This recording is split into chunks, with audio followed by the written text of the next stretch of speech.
ఈరోజు తెల్లవారుజామున శ్రీయుత పల్నాడు జిల్లా ఎస్పీ గారి ఆదేశాల మేరకు నాదెండ్ల మండలం సాతులూరు గ్రామం నందు కార్డన్ అండ్ సెర్చ్ నిర్వహించబడింది.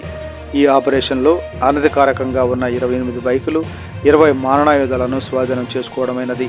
ఈ ఆపరేషన్ డిఎస్పీ శ్రీ హనుమంతరావు గారి ఆధ్వర్యంలో 20 మంది అధికారులు, 70 మంది సిబ్బంది పాల్గొన్నారు. చిలకలూరుపేట రూరల్ సర్కిల్ పరిధిలో నాదెండ్ల మండలంలోని సాతులూరు అనే విలేజ్లో ఈరోజు మా పల్నాడు జిల్లా ఎస్పీ గారి ఆదేశానుసారం ఈ కార్డన్ సెర్చ్ ఆపరేషన్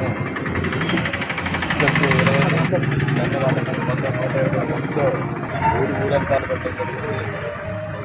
విషయం ఏంటంటే ముఖ్యంగా ఈ పిల్లలు ఎక్కువ మంది అనాథ రైతు పిల్లలు రావడం, అలాంటి కొత్త పదార్థాలు వాడటం, అలాగే ప్యాకెట్గా ఆడటం, ఇక్కడ అంతా చాలా లీగల్ కాంట్రాక్ట్స్, లీగల్ ఇష్యూస్ బాగా జరుగుతూ ఉన్న ఉద్దేశం మీద ఆపరేషన్ చేయడం జరిగింది. ఈరోజు ఈ ఆపరేషన్లో భాగంగా మొత్తం ఆల్మోస్ట్ అన్ని ఇళ్ళు కవర్ చేశాము.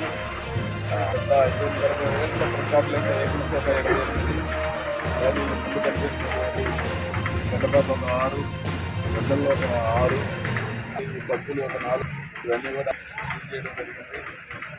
ఇవన్నీ వాళ్ళు రొటీన్గా వాడే అయితే ఉదయాస్తమం లేకుండా సంబంధం లేని వాళ్ళు అడ్డంగా పాదం చేసి తగిన చర్యలు తీసుకోవడం జరుగుతుంది. ముఖ్యంగా ఈ సాతులూరు ప్రజలకి పోలీసు వారి ఈ ప్రెస్ ద్వారా మా అప్పీల్ ఏంటంటే ముఖ్యంగా పిల్లల్ని స్కూల్కి, కాలేజీకి పంపించేటప్పుడు కాలేజీ వెయిట్ చేస్తున్నారు పిల్లవాడు. దాని ప్రవర్తన ఎలా ఉంది, ఎవరితో తిరుగుతున్నారు చూడాల్సిన అవసరం అయితే గట్టిగా ఏర్పడింది. లేని పరిస్థితుల్లో పిల్లవాడు మనం ఎందుకంటే